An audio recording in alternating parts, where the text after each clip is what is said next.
Good morning, this is Paul Halgren. I'm an orthodontist in Mount Vernon, Washington, and I want to take you through a little case that we just treated. We like to do this objectively, where we have plans, we go through the plans, and then we like to review the records and make sure that we achieved what we were hoping to get. So this patient came in and her chief concern was an anterior open bite. This is Maya, and Maya was having a hard time biting into sandwiches, biting into pizza, chewing through the lettuce and the tomato, and it was just tough, right? So we look at her records, and the first thing we take is this lateral head film. It's called a cephalogram, and then we trace it.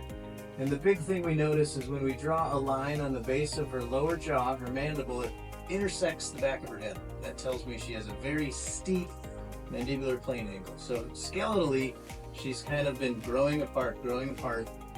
So one of our treatment objectives is, can we change that skeletal pattern a little bit to help these front teeth come together? Because we want the teeth to touch in the front. We want those teeth to be like little scissors where they come and they shear through that lettuce, they shear through that tomato. We don't want them banging into each other heavily, but we also don't want a big space between them.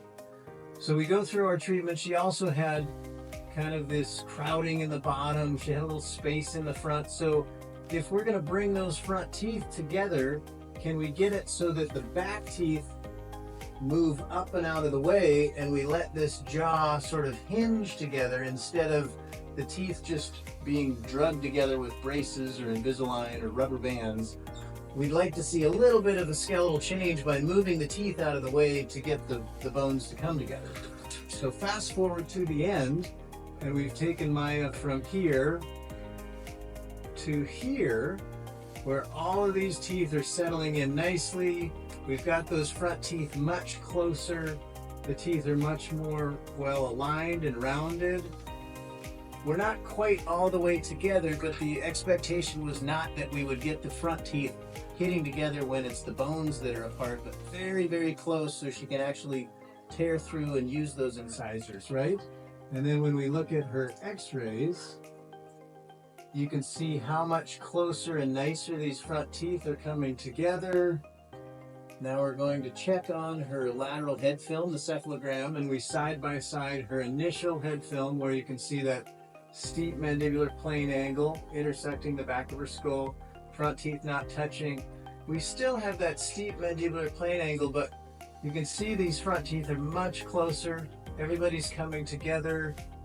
Now back to Maya. This is our lateral ceph superimposition to confirm what we've done. And what we care about is how the upper jaw, the maxilla, and the mandible responded to treatment with movement of the teeth. So we lie the palatal vaults on top of each other, this close palatal fit, and you can see that her green teeth are the final position. So her upper molars were intruded, and her jaw itself, the mandible, rotated forward and up. So we look at these teeth and it looks like, boy, you pulled all those teeth up.